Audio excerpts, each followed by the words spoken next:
I found a glitch in the vending machine at work. Free snacks, anytime I wanted, for weeks. I didn't feel guilty at first, until they fired the janitor who always smiled at me. It started out so small, so stupidly small, that I didn't even think it would matter. I work in a mid-sized office building, the kind with bad lighting, decent coffee, and vending machines that were more reliable than some of my coworkers. I'm in IT, which means most people ignore me until their printer jams or their computer starts screaming for updates. The vending machines were tucked into this little break room, tucked away on the second floor near the conference rooms no one ever really used. There were two of them, one for drinks, one for snacks. The snack machine was old, like early 2000s old, and had this weird delay when it dispensed items. You'd press the button, hear the whir, and then wait like 3 seconds before the coil finally released its treasure. One afternoon, I noticed something odd. I had just bought a bag of Doritos, but I guess I hit the button twice by accident, or maybe it just glitched because 2 bags fell out. At first, I thought I got charged twice, but when I checked my phone, I always use Apple Pay. It only showed 1 transaction. Curious, I tried again the next day. I hovered my phone near the reader but didn't finish the payment. Then I hit the button for my usual snack. To my shock, it dropped again, no charge. It was like I'd found a vending machine cheat code. I told myself it was a harmless bug. It wasn't like I was stealing from a person. It's a machine. And it's not like vending machines don't rip people off all the time, right? So I kept doing it for days, then weeks. That's when things got complicated. At first, it was just me. I'd sneak in during off hours, early mornings, or late afternoons when I knew no one would be around. I kept it casual. 1 bag of chips here, a Pop-Tart there, maybe a chocolate bar if I was feeling bold. I made sure not to go every day, just enough that it wouldn't raise suspicion. But over time, my little vending machine exploit turned into a ritual. It wasn't even about the snacks anymore, it was the thrill. That childish rush of getting away with something you weren't supposed to. Like I'd found a life hack the universe forgot to patch. Then I got cocky. One day, after a particularly frustrating Zoom meeting that could have been an email, I went for it, 2 bags of chips and a Rice Krispies treat all in one go. I stuffed them into my hoodie pocket like some kind of snack bandit and strutted back to my cubicle victorious. That's when I noticed Marcus. Marcus was the janitor, mid-50s quiet guy, always humming old Motown songs while he pushed his mop around. He was one of those rare people who remembered everyone's name. Every morning, without fail, he'd greet me with a cheerful, "How's my favorite IT magician?" even when I barely grunted back. That day, he gave me a weird look. Not angry, not suspicious, just off. Like he knew something but didn't want to say it. And then I heard from HR. Apparently, there had been anomalies in the vending machine's inventory and payment logs. The company that serviced the machines noticed more product going out than money coming in. Management was doing a quiet internal audit. Nothing official, just keeping an eye on things. My stomach dropped. I thought for sure I was busted. But no one ever called me in. No emails, no disciplinary meetings. Instead, a week later, Marcus was gone. They said he was let go for neglecting duties and that there had been concerns about someone tampering with the vending machines on his shift. Rumors spread fast. People said he must have been taking snacks, maybe selling them, or just leaving the machine unlocked too often. And just like that, the nicest guy in the building was out of a job. I wish I could say I stopped right then.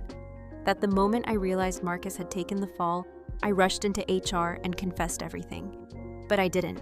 Instead, I sat in my cubicle, the same cubicle Marcus used to mop around and joke about how I was probably hacking vending machines with my brain. I stared at my computer screen and did nothing. The next morning, I walked past the break room and saw the machines had been replaced. New models, sleek, shiny, with bright LED screens and updated payment systems. No more glitches, no more freebies, just cold corporate efficiency. It felt like the universe had slammed the door shut. But it wasn't over. That weekend, I couldn't sleep. Every time I closed my eyes, I saw Marcus's face, not sad, not angry, just confused. Like he'd been blindsided by something he didn't deserve. I remembered the time he brought in donuts for the entire floor because Mondays suck enough already. I remembered how he'd helped that pregnant woman in accounting carry her giant desktop monitor to her car because it was busy. I remembered the time he noticed I hadn't shown up for a week flu and left a note on my keyboard. "Hope you're back hacking the system soon, man." And I stole from him. Not directly, not with intention, but I did. Because someone had to take the blame. And it sure as hell wasn't going to be me. I started spiraling. Every snack I had at home, crackers, chips, granola bars, made me feel sick. I couldn't even look at a vending machine without feeling a punch of guilt in my gut. That guilt turned into obsession. I started searching Marcus's name online, trying to find where he might have ended up. No LinkedIn updates, no Facebook posts, nothing. It was like he'd vanished. One night, fueled by guilt and insomnia, I drove across town to a different office building I heard he used to clean part-time. I parked across the street and waited. And I saw him. Same slow walk, same hum, pushing a mop down a dim hallway while the world passed him by. He looked older. I didn't go inside. I couldn't. Because what would I say? "Hey Marcus, remember me? I'm the guy who accidentally cost you your job because I wanted free Funyuns." Yeah, that wasn't gonna happen. I haven't told a soul about what happened. Not my girlfriend, not my best friend, not even the Reddit thread I'm now posting this on, which, yeah, I guess is technically telling the world, but anonymously. That's the difference, right? Every now and then, I go back to that building across town. I park in the same spot and just watch Marcus go about his night.